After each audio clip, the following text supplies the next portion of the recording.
Today on the podcast, we're going to be looking at how to use proposals to sell, or the better way to use proposals and price quotations to sell. My name is Tavishima Ayede. I'm the host of the podcast, making today's recording at home, so expect to hear some noise in the background. So again, we're going to be looking at how to use proposals to sell, or the proper way to use proposals to sell. And the reason why is because lots of us over here in Nigeria, we assume that the proposal is the end of the process. I repeat, we assume that we're going to show up, dazzle someone, then we'll send them a proposal or a price quote, and then based on the strength of that document, somebody's going to transfer money to us. Now, there are situations where that works, and there are some people who know how to play that game, but except if somebody has actually trained you in the art of killing people with proposals and presentations. In fact, that's the way my mom puts it, because remember, for those of you who listened for a while, my mom was a marketing exec, and so that was her thing. She said she liked to kill people with PowerPoint presentations. That is a skill in itself.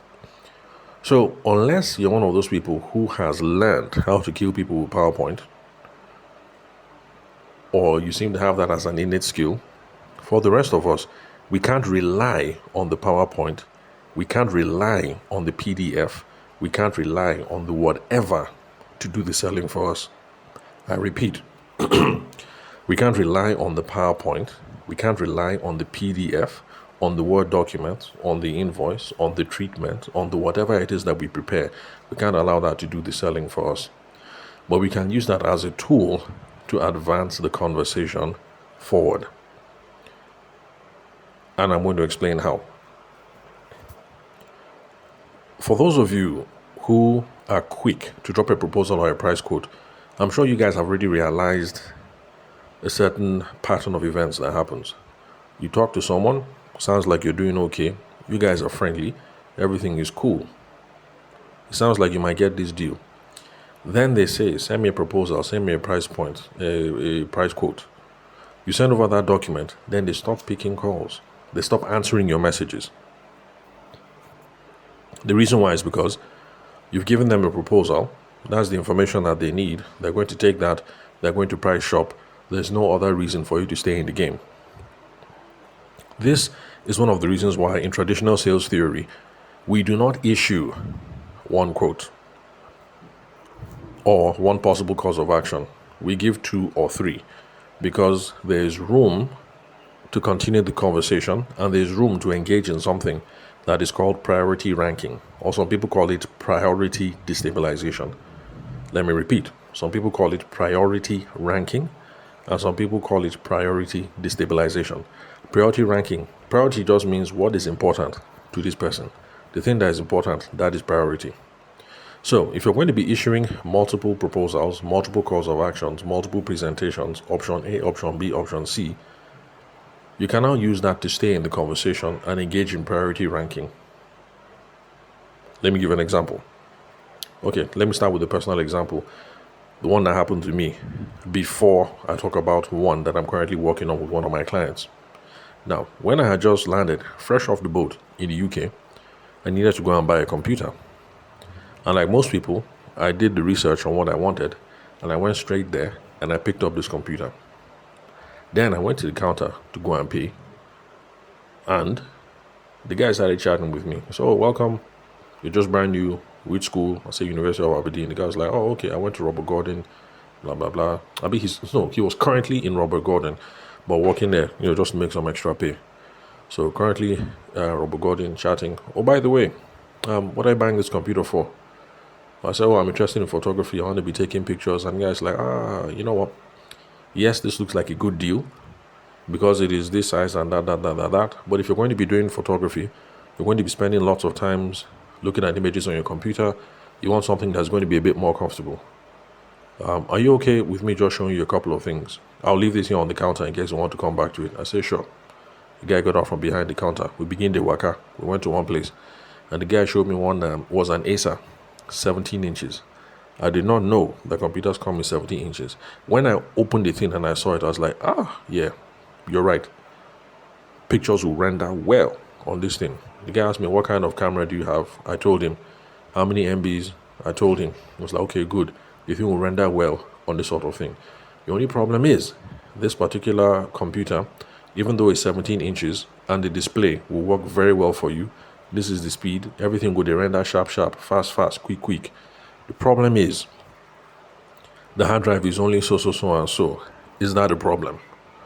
And I said, well, I think I would like to have some space because apart from photography, I also like music and, I have my music library and stuff like that. The guy said, okay, no problem. What we can do is this. We have this external storage, so and so terabyte. That was back in the day when anything that was like 1 terabyte, it needed its own independent power source. As per, you will have your hard drive. You will now plug your hard drive into the socket to power it before you can use it on your computer. So the guy gave me, I think it was like 1 terabyte or something like that. And I thought it was cool. Then he now said, okay, now with this, it's slightly more than the other whatever, but I honestly believe that you're going to be happier with this arrangement overall. And the thing is, I was happy paying more money because I could see that the first one, everything fit in my budget. But then this one, larger screen, I'm carrying extra stuff. But the thing is, now I have more than enough storage for my files. And I have a pleasant working environment because of the 17-inch screen. So what the guy did was this. Maybe he knows it. Somebody taught him. Or maybe he doesn't know. But this is what we do it in traditional sales.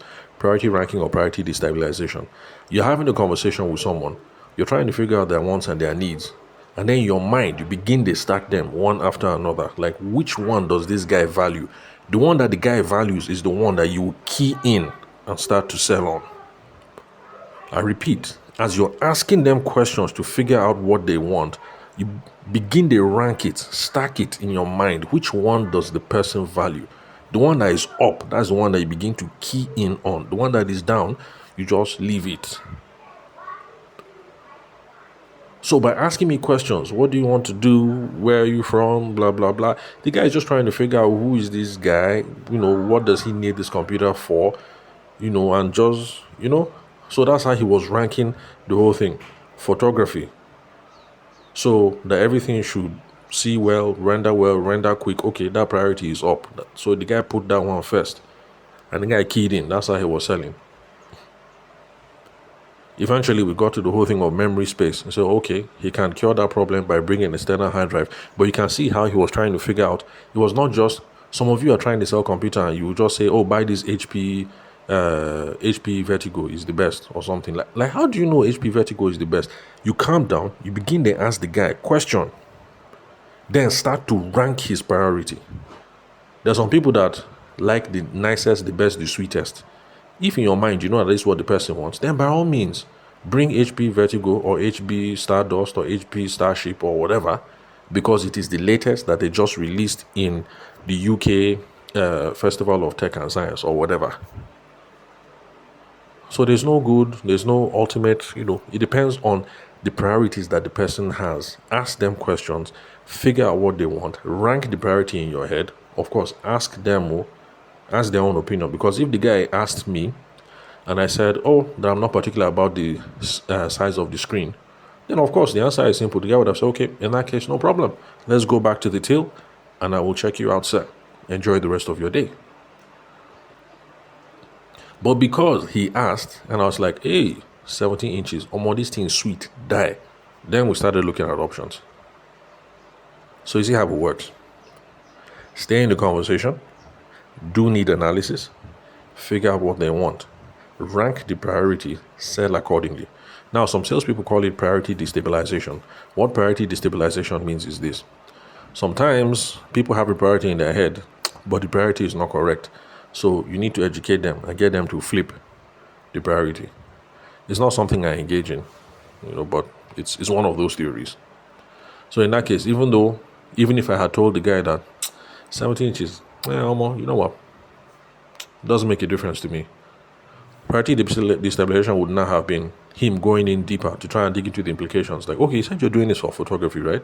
So is this going to be casual, or eventually do you see yourself working as a professional? If I said casual, then okay, maybe he will give up.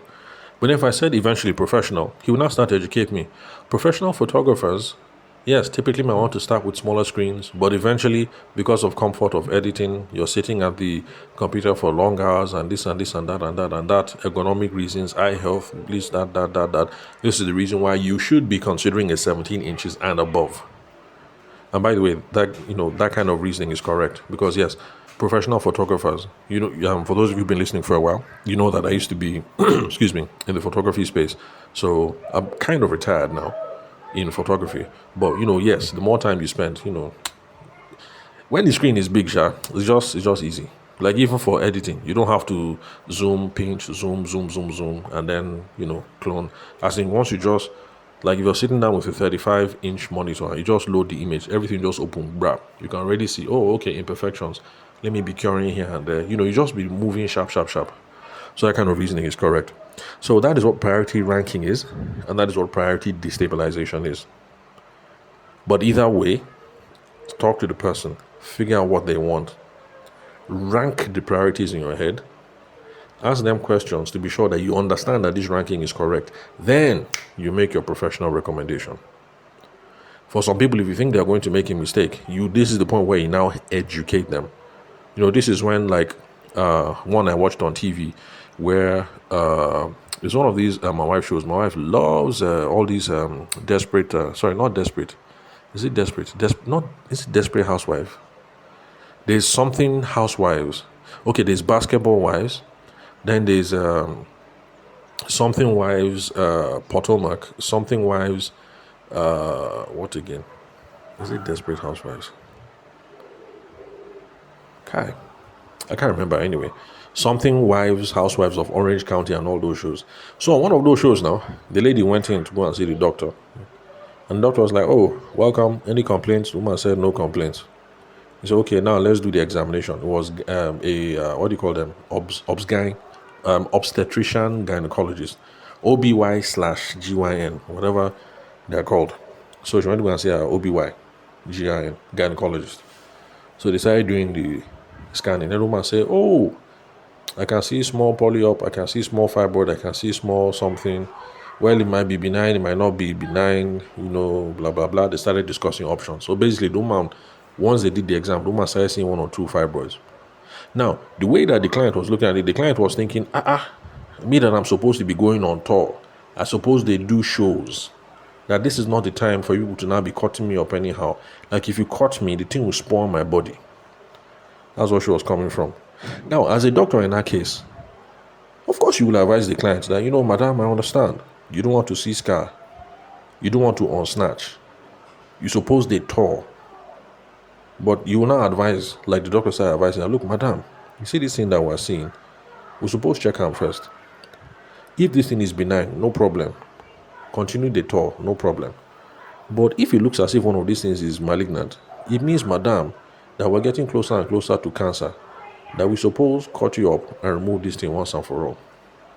So you can see that in that case now, you won't do priority ranking. Because as a doctor, this one is not about the money you will make from the operation. Like you are duty bound to let the madam know that, see, madam, touring is one thing. But if you go and you're touring, but as you did tour, you're getting closer to cancer. Like, madam, which one? Wait, madam, check it. So there are cases where you do priority destabilization. Now, back to what we were talking about the proposals. Now, for those of you who think the proposal is the end of the process, you just submit the proposal, the person will just go ghost on you. Come up with option A, option B, option C. And this is how I'm working with one of my clients. Both of us together, as a training something, I say, you know what, let me call the client, you be listening. When we're done, you will advise me on how we're supposed to do it. But I told him, this is the scope. I am going to get enough information so that we can come up with option A, option B, option C. Since you're the one that has the technical knowledge, we will now come up with the parameters. When I call her back, it is now to say, madam, we're going to be sending you 3 options, all of them within your price range, and everything is going to fit exactly what it is that you need, as all of them will solve the outcome and they all fit within your price range. So I'm going to send it to you so that we can discuss some more. So you can see that in this case, Sending over 3 proposals now is an invitation to continue the conversation so that we can figure out her priority and we will rank it or we will destabilize it.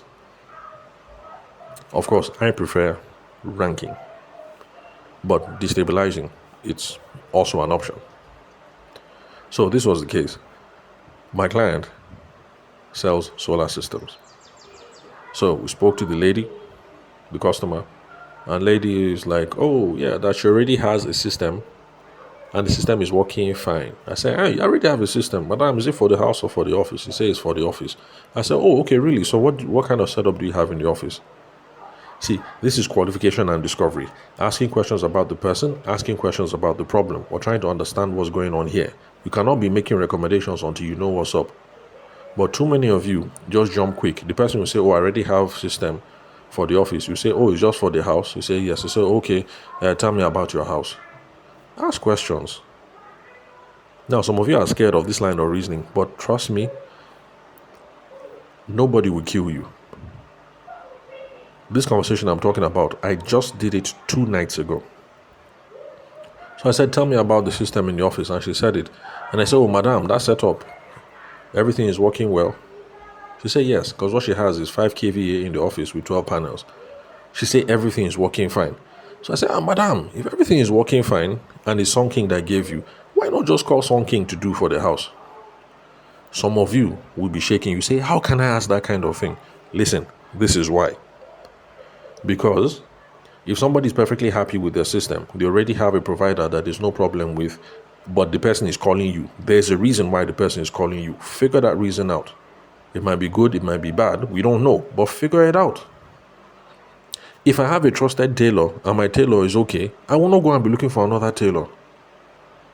So if I call you up and in the chat with me, you realize that I already have a regular tailor, ask. Say, okay, you already have a regular tailor, so how come you didn't go and meet him now? Or like, what's wrong? Why did your tailor F up? And then here, in my own case, I might now say, it's because my pot belly, my tailor is always making things tight. I like it nice and loose. Now you know what the problem is. That when you're giving me design, you will not make anything tight so that my pot belly can breathe. This is why it is important to ask these kinds of questions. Like, okay, is your system in the office is already working? If there's no problem, why didn't you just go and call Sun King to do this thing? Of course, ask it in a nice conversational way. And then she said, I didn't because I heard from other people that there are some things that extra things that you can fix on the solar system that Sun King did not fix. I said, really, ma? She said, yes. So she wants to know about those extra things. So I now said, oh, madam, yeah, there's some other things that you can do. Like with my own company. Not my own company, you understand? I'm pretending to be a salesperson to this woman now on behalf of my client. I hope you understand the scope. So, and I said, well, madam, for my own company, one thing that we can attach is that, which has remote monitoring features. It allows us to be able to diagnose the system from our headquarters in Lagos so that if there's any problem with your system, we will even know before you do. And we can send an engineer out to go and fix it. She was like, oh, good. Those are the kind of things I'm looking for. And I said, okay, we also have control. We also have AC and DC controls that are inbuilt to protect against NEPA fluctuation, so it doesn't damage your equipment. She said, oh, yes, good. Those are some of the things that I was hearing. Then the final thing, what did I say? Charge control. That is going to be good with limiting the amount of money that you spend, because it will automatically switch between NEPA and solar, whichever one is much more available. And she was like, oh, yes, all those things sound interesting. So I was like, okay, those are the things that you're curious about? We said, yes. And then I told her, look, madam, when you responded to our advert, what you picked was 3 to 5. But from all the things that you're saying, because I already asked her about her house, she has 5 bed, she has 3 freezers, 5 TV, 2 AC, blah, blah, blah. So from what she said, I said, madam, you know what, all the things that you're saying, it will exceed this budget. She said, yeah. I said, yes, ma, it will. But just so I know, if I go and talk to my sales engineer, by the time I come back, if I come with a budget that's between 10 and 15, is that too much? She said, it will be too much. Now, see, what I'm doing is this is qualification around money. I want to be sure that she has a realistic sense of budget. I want to know who it is that I'm talking to. If somebody has an unrealistic sense of budget, this is where we need to kill the conversation. Because if somebody thinks that the realistic budget is 1.5, but based on all the things that they are saying, honestly, it's more like 10M. Kill this conversation. The gap between 1.5 and 10 is too much. If you ask this kind of question and you figure out that the person is maybe like a 7.5 person, well, maybe we can stretch it. Between 7.5 and 10, I don't know. We can come down to 8 point something.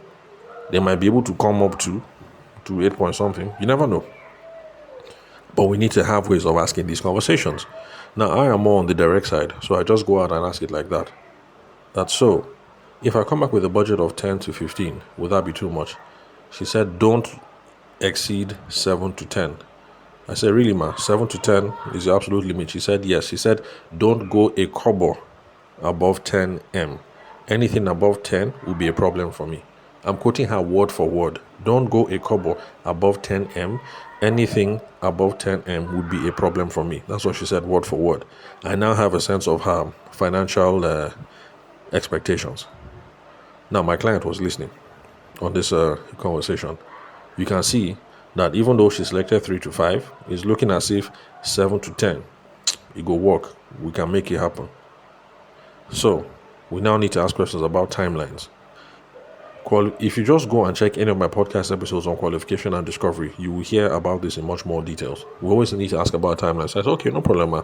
So, if I can find something that's within this 7 to 10 that meets all these needs you've spoken about, all these things you have in the house, and then plus we can also do this remote monitoring and then fluctuation control and everything.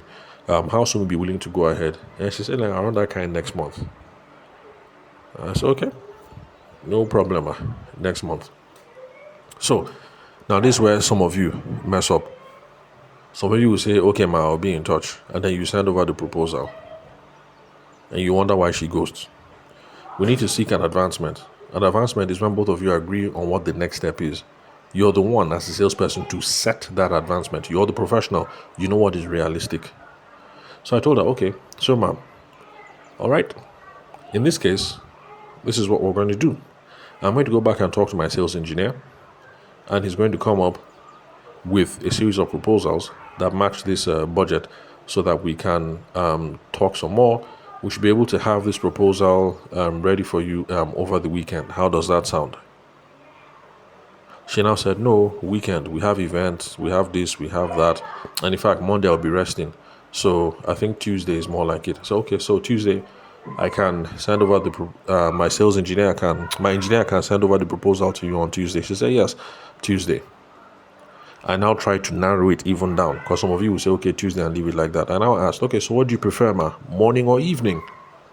We're trying to get an advancement. We're trying to get an advancement. We're trying to get the next step. So the more narrow I can get it, the better. If she had told me morning, I say morning or afternoon. She had told me afternoon, no problem, I'll leave it like that. So it's not as if I interrogate her, you understand? But in her own case, she said, morning, preferably anytime after 10 a.m. I said, okay, that's not a problem, ma. So we'll be in touch Tuesday morning at 10 a.m. She said, no problem. She said, oh, I also asked, should I send it on email or over here on WhatsApp? She said, you can send it over on WhatsApp. This is my WhatsApp number. By the way, hint, regardless of what she has said, I was still going to send it over email and WhatsApp anyway. Because people who say email, I'll send it on email. People who say WhatsApp, I'll still send it on email so that you still have it in records. But I also send it on WhatsApp because WhatsApp is a much more conversational channel. We can continue to chat in WhatsApp. So regardless of whatever the person says, I still send it email, WhatsApp. So we now agree. Monday. All these things, I'm writing it down. See, this is the reason why you need to have a pen and paper ready with you when you are selling. Now, there's some of you who sell simple stuff. That's not a problem. But I'm talking to people who are in complex sales environments. These details are plenty. The system that she has in the office, I'm writing everything down. Number of solar panel, number of kVA, and this and this and that. For the house, number of bedroom, the number of AC, number of freezer, number of TV, number of kVA that she wants. I'm writing everything down. So, After the call, told my clients, okay, you understand the game plan, Abi? Person said yes. But then he said, look, based on what we've been discussing here, to be honest, the best thing for this woman, what she has said, the thing that will work for this house is 12 kVA. It's just that 12 kVA will be 10 point something. I said, but you heard the woman now. But the client said, you know what, let's just see, let's just try. I said, okay, no problem. That one will be option C. Let's now look at option A. The guy said, okay, no problem.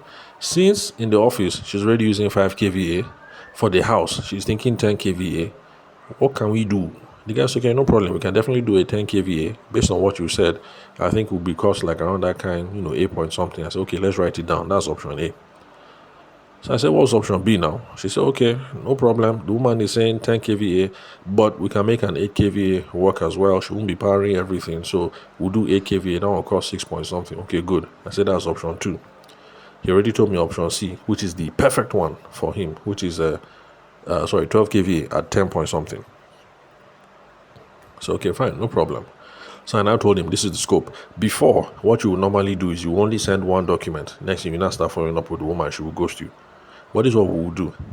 First of all, go and talk to your boys. Be sure that the calculation is correct. Because it will be embarrassing to give the woman a figure only for the boys to tell you that, oh no, Oga, based on what we have in store, the price you gave her is wrong. So go and confirm first. Then, I will now call this woman up on Tuesday. I won't send a proposal also, but I'll call up to say, Madam, we're ready. My engineers have looked, and we have 3 proposals for you. They're all within your price range, except one when we went forward. We encroach it small. But all these options will be able to cater the load that you have for. And then it also has remote monitoring. It also has the currency fluctuation protection. And then it also has the, what's it called again? Charge control. So that we can keep your bills in check. Before I send over these proposals, would you like to hear about them? Of course she will say yes. Anyway, some people will say, no, just send me the proposal. Anyway, no problem. But sending 3 puts us in a better position than not just sending 1.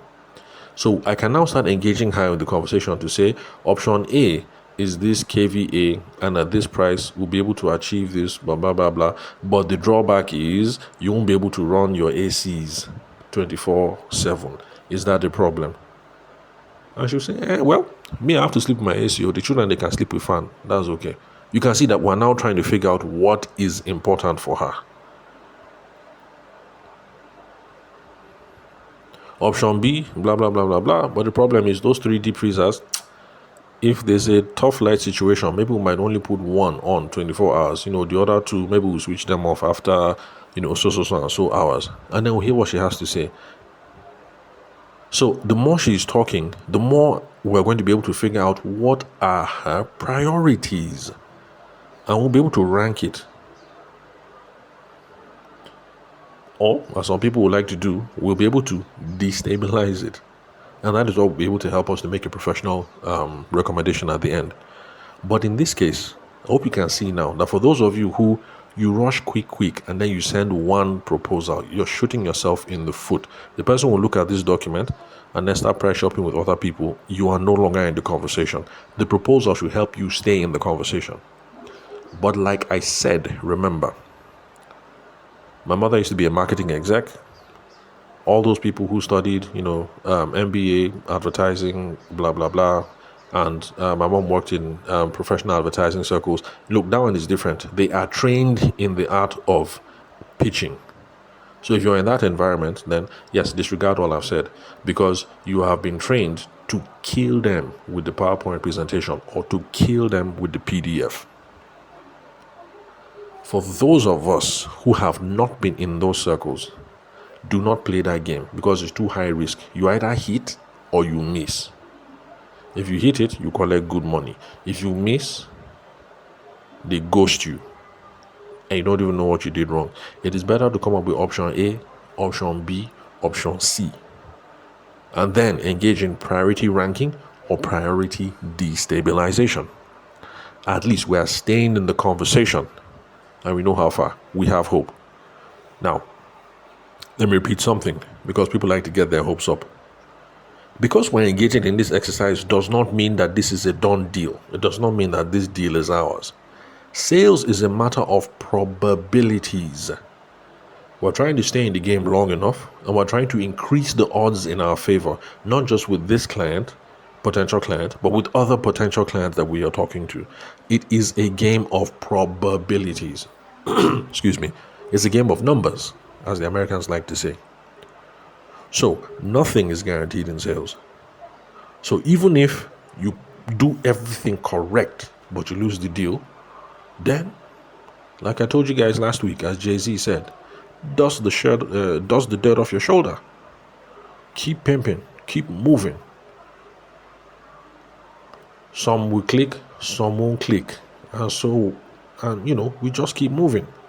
The one that clicks, we thank God, we do Thanksgiving, you buy shawarma, you flex, and then you keep it moving.